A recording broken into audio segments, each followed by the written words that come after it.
જૂનાગઢ જિલ્લા કોર્ટ ખાતે ત્રીજી રાષ્ટ્રીય લોક અદાલતનું આયોજન કરવામાં આવ્યું હતું। જિલ્લા કાનૂની સેવા સત્તામંડળ દ્વારા ત્રીજી રાષ્ટ્રીય લોક અદાલતનું જિલ્લા કોર્ટ તેમજ તાલુકા કોર્ટ ખાતે આયોજન કરવામાં આવ્યું હતું। Story report by Paresh Buddhbhatti. તમામ મિત્રોને મારા નમસ્કાર।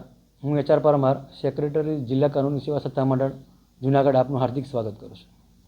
તમામ મિત્રોને જણાવવાનું કે આજ રોજ જૂનાગઢ જિલ્લામાં ત્રીજી રાષ્ટ્રીય લોક અદાલતનું આયોજન થવા જઈ રહ્યું છે।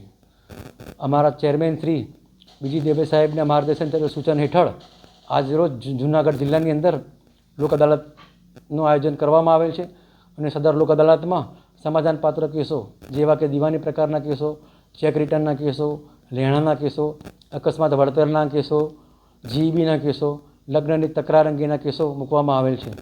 માન્ય ચેરમેનશ્રીના ઘનિષ્ઠ પ્રયાસોના કારણે આજરોજ લોક અદાલતમાં બહોળી સંખ્યામાં લોકોએ પોતાનો કેસ મુકાવેલ છે અને નોંધપાત્ર સંખ્યામાં લોકો હાજર રહેલ છે અને પોતાનો કેસનો સુખદ નિવાડે આવે તેવી આશા રાખેલ છે।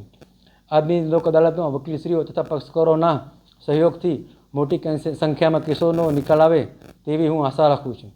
લોક અદાલતમાં કેસ પૂરો થવાથી બંને ઘરે દીવા થાય છે અને એટલે જ કહેવામાં આવે છે કે લોક અદાલત એટલે ના કોઈનો વિજય ના કોઈનો પરાજય।